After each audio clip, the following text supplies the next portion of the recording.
जेबोथ' बिबानाव गैयामोन अब्लाबो जोङो दा जिथुनाखि सरकारखौ जोङो मोजां मोनदों जिथुनाखि सरकारा गासैखौबो जेनेबा फारसेनिफ्राय जेनेबा लोरबांनिफ्राय एकदम बोखांनानै थिग गसंथाखो जों नुनानै जों बेखौनो मोजां मोननानै दा जों बेयावनो फैबाय आरो नोंथांमोनजों साबेसे दा जइन जाखो एपिपिनि? दा जोङो पाब्लिकबो माखासे दङ ओमफ्राय जोङो एक्स ओमफ्राय टटेल जों एक्स एनडिएफबि बेनिफ्राय पाब्लिकजों जों 37 एपिपिनिया एपिपिनिया टटेल ओंखायनोथ' एक्स प्लास पाब्लिक टटेल जों 37 दङ।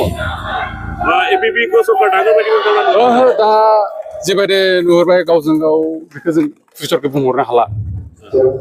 दा जिथुनाखि दा जों गोदान सिगांनि जिथुनाखि जों हाग्रामा सारखौ नुदों दा बेखौनो जों गोरबो गोसोनिफ्राय जों दा बेखौनो हांख्रायो आरो रायजो राजाफोरखौ लानानै माबायदि सापर्ट खालामो नोंथांमोना? दा जों फुरा फुल कनफिडेन्स जोंहा सरकारा फुरा फैथारगोन। इउपिपिएलनियाव जिथु सरकार दागासिनो दा बिथांमोना आङो दा सामलायगासिनो दा बिथांमोनखौ नोंथांमोना फोथाया नामा? आं बिसोर खोथा जेबो बुंनो हाया।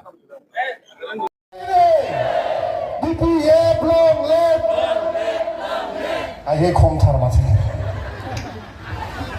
जोंहा गारमा जिबाय नोंसाबो जिफानांगौ दे बिपिएफ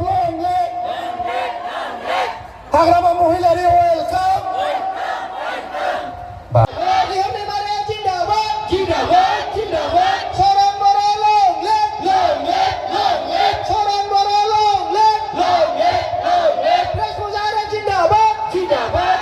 What?